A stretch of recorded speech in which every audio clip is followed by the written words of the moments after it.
السلام علیکم ورحمۃ اللہ وبرکاتہ۔ بسم اللہ، الحمد للہ والصلاة والسلام علی رسول اللہ وعلی آلہ وصحبہ ومن والہ۔ محترم ناظرین، آج کے اس لائیو پروگرام میں جو باتیں میں آپ کے سامنے رکھنا چاہتا ہوں وہ کچھ نیک اعمال کے بارے میں، اعمال صالحہ کے بارے میں، جنہیں ہمیں اس عشرہ ذو الحج میں انجام دینا چاہیے، ہمیں کرنا چاہیے، اس کی پابندی کرنی چاہیے۔ کل کے درس میں میں نے آپ لوگوں کو بتایا تھا کہ نیک اعمال میں سے ایک اہم عمل ہے 5 وقتہ نمازوں کی پابندی، اور اسی طرح سے سنتوں کی پابندی، نوافل کا اہتمام، اور دوسرا عمل قرآن پاک کی تلاوت کا اہتمام۔ کیونکہ بہت سارے بھائی ہمارے ایسے ہیں جو ذو الحجہ میں نیک اعمال کا اہتمام نہیں کرتے ہیں، یا اس کی اہمیت اور فضیلت کو نہیں سمجھتے ہیں، لیکن ہمیں اس عشرے کو یوں ہی ضائع اور برباد نہیں ہونا چاہیے۔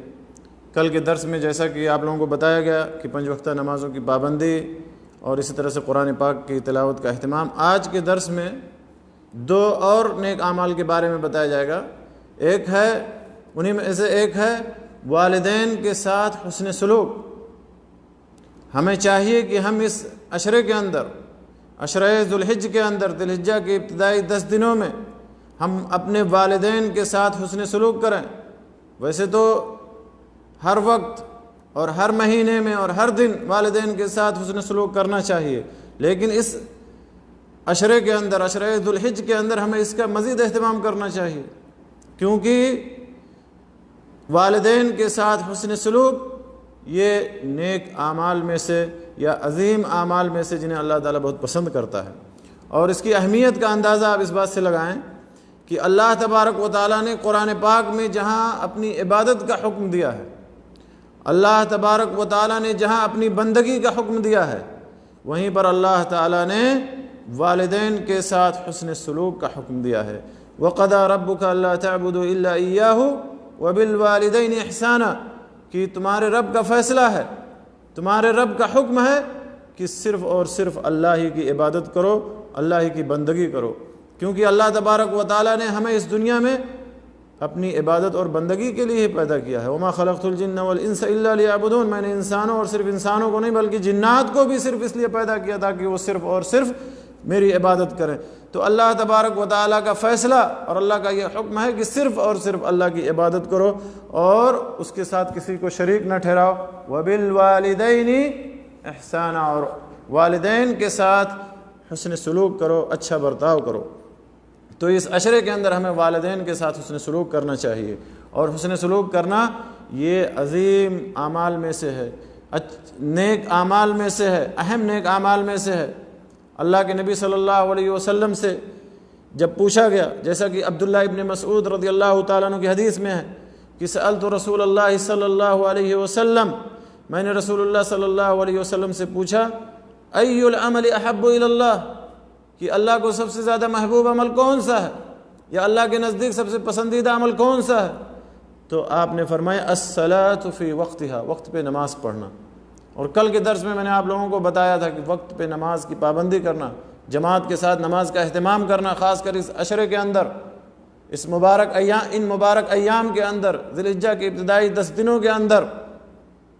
پھر کہتے ہیں میں نے پوچھا ثم ایو، اس کے بعد کون سا عمل؟ تو آپ نے فرمایا بر الوالدین، والدین کے ساتھ حسن سلوک کرنا، یعنی نماز، وقت پہ نماز کی پابندی کرنا، وقت پہ نماز پڑھنا، اس کو نبی صلی اللہ علیہ وسلم نے سب سے پہلے نمبر پہ بتایا۔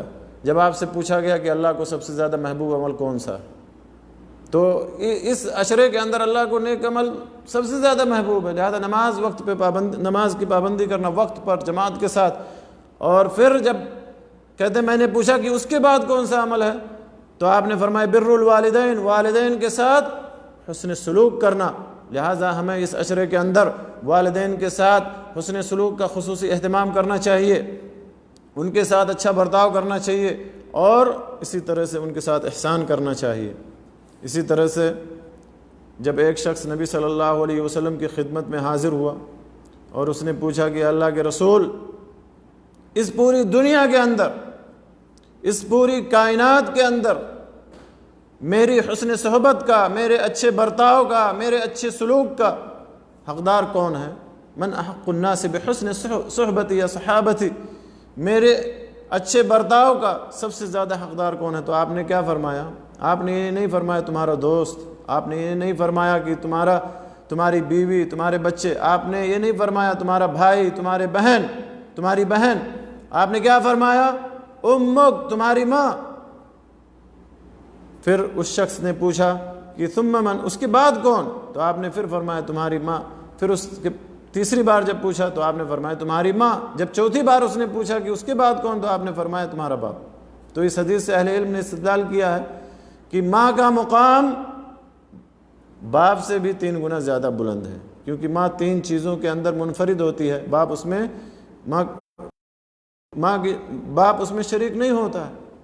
سب سے پہلی چیز حمل کے اندر، یا حمل کی جو صعوبتیں اور تکلیفیں ہیں وہ صرف اور صرف ماں برداشت کرتی ہے، 9 مہینے تک برداشت کرتی ہے۔ اور اس کے بعد ولادت کی جو تکلیف ہے، ولادت کا جو درد ہے اور تکلیف ہے وہ صرف ماں برداشت کرتی ہے۔ اس کے بعد پھر رضاعت۔ تو حمل کے اندر، ولادت اور رضاعت کے اندر ماں منفرد ہے، اسی لیے ماں کا مقام 3 گنا باپ سے بھی زیادہ بلند ہے۔ لہٰذا ہمیں اس عشر ذو الحج کے اندر، ان ذی الحجہ کے ان مبارک ایام کے اندر ہمیں ماں کے ساتھ حسن سلوک کرنا چاہیے، باپ کے ساتھ اچھا برتاؤ کرنا چاہیے، اور کیونکہ یہ نیک اعمال میں سے ہے، اہم نیک اعمال میں سے ہے، عظیم نیک اعمال میں سے ہے۔ اسی طرح سے دوسرا عمل ہے صلہ رحمی کرنا، یعنی رشتہ داروں کے ساتھ اچھے تعلقات رکھنا، ان سے قطع تعلق نہیں کرنا۔ اور اللہ کے نبی صلی اللہ علیہ وسلم کی یہ حدیث کہ من سرہ ان یبسط له فی رزقہ وان ينسأ له فی عمرہ فلیصل رحمہ، صلہ رحمی کرنا بھی نیک اعمال میں سے ہے، اچھے اعمال میں سے ہے۔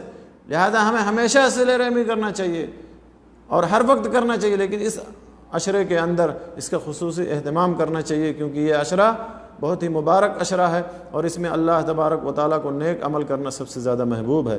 تو نبی صلی اللہ علیہ وسلم نے جیسا کہ فرمایا کہ جس کو یہ بات اچھی لگے یا جس کو یہ بات خوش کر دے کہ اس کی رزق میں برکت ہو یا اس کی رزق میں اضافہ ہو اور اس کی عمر میں اضافہ ہو، اس کی عمر میں تاخیر ہو، اس کی عمر میں جو ہے اضافہ ہو، تو اسے صلہ رحمی کرنا چاہیے۔ لہٰذا اگر ہم چاہتے ہیں کہ اللہ تعالیٰ ہماری رزق میں اضافہ فرمائے، ہماری رزق میں رزق کی مقدار میں اللہ تعالیٰ زیادتی فرمائے اور ہماری عمر میں اللہ تعالیٰ اضافہ فرمائے یا تاخیر فرمائے، تو ہمیں صلہ رحمی کرنا چاہیے۔ اور صلہ رحمی کرنا یہ بہت ہی مبارک عمل ہے اور بہت ہی اچھا عمل ہے۔ لہذا اس عشرے کے اندر اس کا ہمیں خصوصی اہتمام کرنا چاہیے، رشتہ داروں کے ساتھ اچھے تعلقات، ان کے احوال اور قوائف کی دریافت کرنا چاہیے، اور پھر ان کی مدد کرنی چاہیے۔ اگر ان میں سے کوئی محتاج ہے، ضرورت مند ہے، تو ان کی مدد کرنی چاہیے۔ اور یہ بھی جاننا چاہیے کہ اگر کوئی شخص احسان کے بدلے میں احسان کرتا ہے تو پھر وہ جو ہے صلہ رحمی کرنے والا نہیں ہے، بلکہ صلہ رحمی کرنے والا وہ ہے جو رشتہ کٹ جائے، تعلقات ختم ہو جائیں، اس کے باوجود بھی صلہ رحمی کرے۔ جیسا کہ نبی صلی اللہ علیہ وسلم نے فرمایا لیس الواصل بالمکافئ ولکن الواصل الذی اذا قطعت رحمہ وصلھا، کہ صلہ رحمی کرنے والا وہ نہیں ہے جو بدلے میں احسان کرے، کہ رشتہ دار نے احسان کر دیا تو اس نے بھی احسان کر دیا، نہیں، صلہ رحمی کرنے والا وہ ہے کہ اگر رشتہ ختم ہو جائے، اس کے ساتھ بدسلوکی کی جائے، رشتے کو کاٹ دیا جائے، پھر بھی وہ صلہ رحمی کرے۔ تو میرے دوستو، ہمیں اس مبارک عشرے کے اندر، ان مبارک ایام کے اندر تمام قسم کے نیک اعمال کرنا چاہیے۔ اور جیسا کہ میں نے آپ لوگوں کو بتایا کہ 5 وقتہ نمازوں کی پابندی، سنتوں کا اہتمام، قرآن پاک کی تلاوت، اور آج بتایا کہ والدین کے ساتھ حسن سلوک اور رشتہ داروں کے ساتھ اچھے تعلقات رکھنا، صلہ رحمی کرنا۔ اللہ تعالیٰ سے دعا ہے کہ اللہ تعالیٰ ہمیں اس عشرے کے اندر کثرت کے ساتھ نیک اعمال کرنے کی توفیق بخشے، آمین۔ وآخر دعوانا ان الحمد للہ رب العالمین، وصلی اللہ علی نبینا محمد وعلی آلہ وصحبہ اجمعین۔